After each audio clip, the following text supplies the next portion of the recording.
Halo semua, ketemu lagi nih sama Sarah. Gimana kabarnya hari ini? Semoga sehat ya. Ya nih aku juga mau ngucapin Happy Late International Women's Day untuk seluruh perempuan di seluruh dunia ya.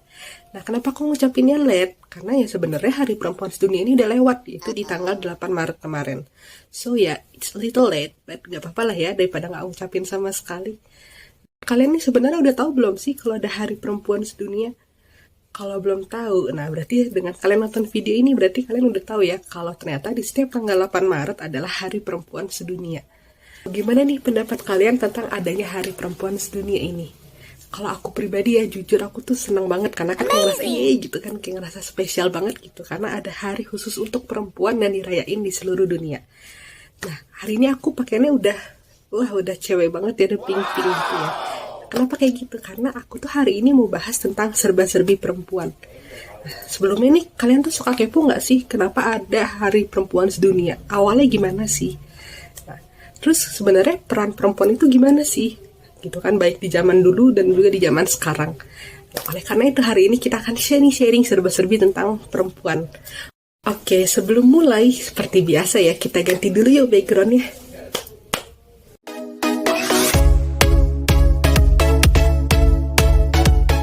Nah, udah ganti nih backgroundnya, jadi kita bisa langsung bahas topiknya ya. Oke, yang pertama aku mau bahas tentang sejarah Hari Perempuan Sedunia.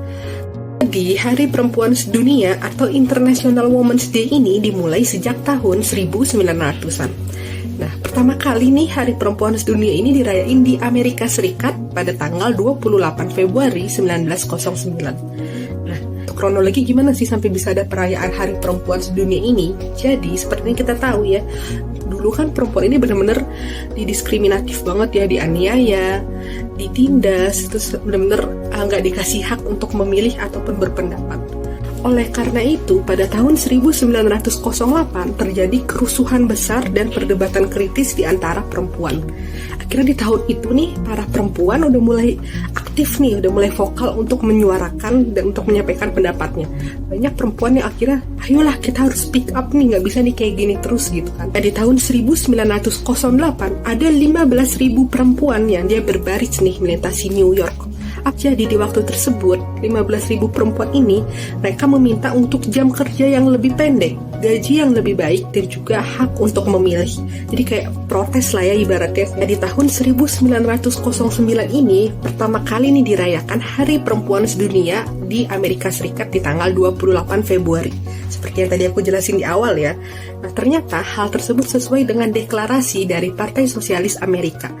Sejak tanggal tersebut, para perempuan di seluruh Amerika Serikat mulai merayakan Hari Perempuan Sedunia di setiap hari Minggu terakhir di bulan Februari, dan itu terus berlangsung hingga tahun 1913. Nah, itu kan baru pertama kali di Amerika Serikat ya, belum di seluruh dunia. Terus gimana sih awalnya gitu? Kok bisa Hari Perempuan Sedunia yang awalnya di Amerika Serikat bisa jadi internasional gitu ya?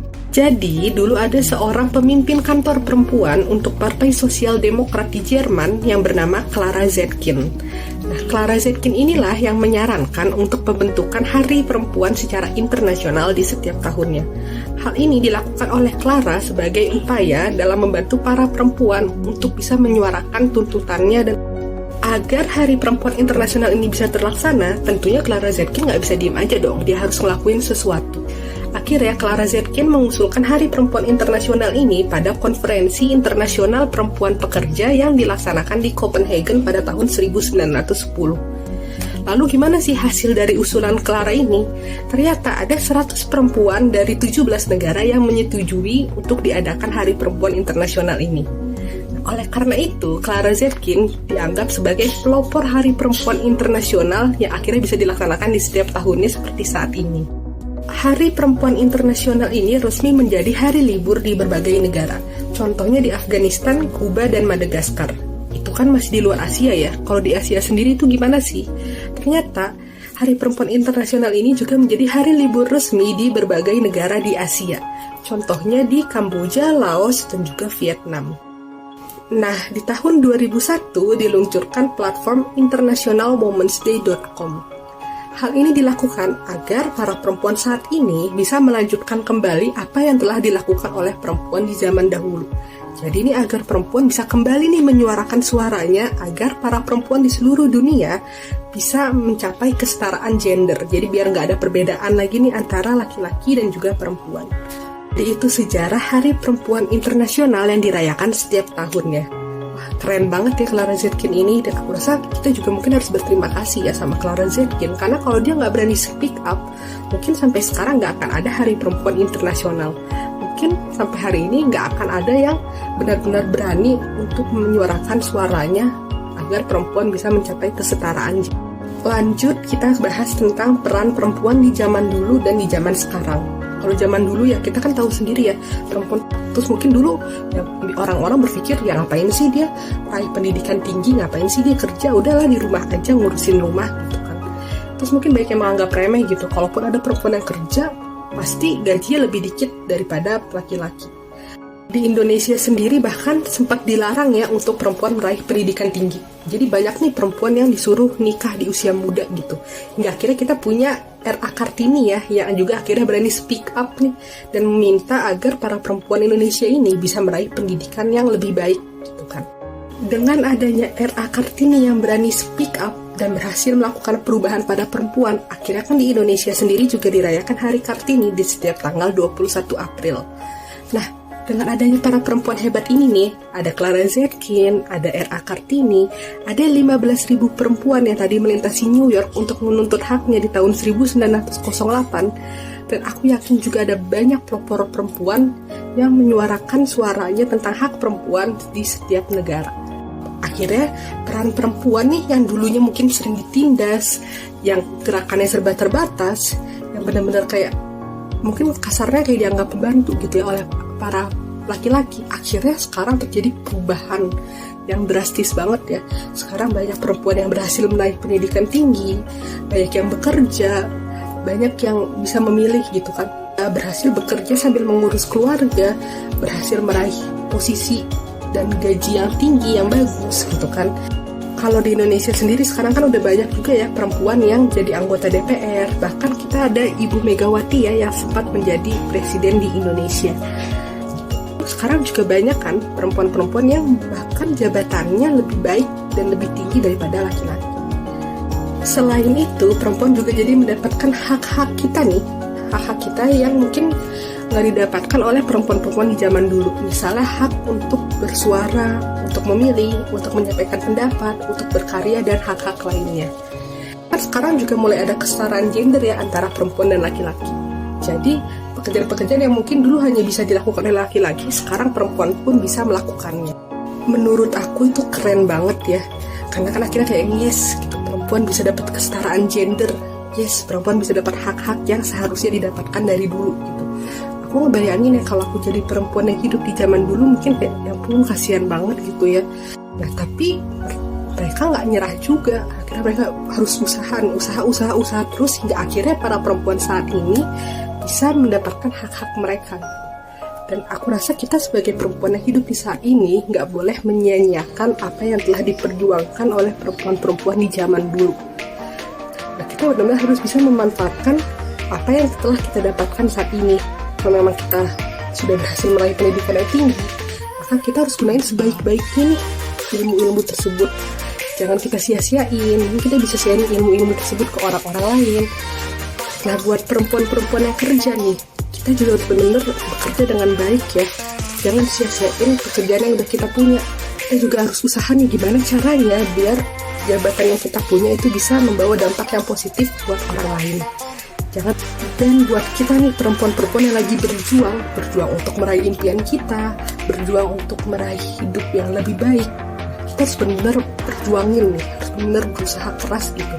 Ya emang sih jalannya nggak selalu gampang gitu kan, tapi seenggaknya sekarang kita udah punya hak-hak yang lebih baik, kita udah punya kesetaraan gender, udah nggak ada perbedaan antara perempuan dan laki-laki. Jadi ya kita harus benar-benar manfaatin gitu, kayak mikirnya, oh iya sih emang hidup kita susah gitu ya, tapi nggak seberat apa yang dialami oleh perempuan di zaman dulu. Jadi ya harus kita tanamin mindset kayak gitu biar kita juga bisa selalu semangat. Tapi jangan sampai nih kita juga terlena dengan adanya kesetaraan gender ini. Kita kita juga harus bisa ingat akan kewajiban-kewajiban perempuan. Jadi kita nggak hanya memikirkan hak kita, tapi kita juga harus bisa melaksanakan kewajiban-kewajiban dan peran-peran perempuan seperti yang seharusnya. Jadi kita harus selalu berusaha untuk menyeimbangkan antara kewajiban perempuan dan juga hak perempuan. Maksudnya gimana sih? Misalnya nih, buat perempuan-perempuan yang udah nikah, otomatis kan kita udah punya suami ya, udah punya pemimpin dalam keluarga, dalam rumah tangga. Nah, jangan mentang-mentang kita punya pikiran kayak, sekarang kan udah ada kesetaraan gender gitu kan. Sekarang kan perempuan udah bebas ngapain aja. Tapi jangan sampai buat kita jadi ngebangkang gitu sama suami. Jadi kayak, ngapain sih aku nurut sama kamu gitu. Toh kita sekarang kan udah sama laki-laki sama perempuan, jadi aku nggak harus selalu nurut sama kamu dong gitu. Jangan kayak gitu ya sama suaminya, karena kan selama apa yang dilakuin suami, apa yang diminta suami itu baik, ya kita sebagai istrinya juga harus bisa nurut gitu. Karena kan bagaimanapun juga laki-laki itu kepala rumah tangga. Contoh lainnya nih, buat kita nih perempuan yang bekerja gitu kan, terus kita punya rekan kerja dan punya atasan laki-laki. Terus suatu hari mereka minta kita nih untuk lakuin sesuatu, minta tolong gitu kan, atau ngajak kita diskusi, ngajak kita ngomong gitu. Jangan mentang-mentang kita mikir, sekarang kan udah ada kesetaraan gender gitu, ngapain aku harus selalu ngikutin apa kata dia. Jangan kayak gitu ya, karena kan dalam bekerja kita butuh kerjasama dan hubungan yang baik. Jadi kita juga nggak boleh egois nih, kita harus bisa mikirin, oh iya nih, di atasan aku, oh iya dia rekan kerja aku, dia ngajak kerja sama aku nih, berarti aku harus bisa jadi orang yang kooperatif.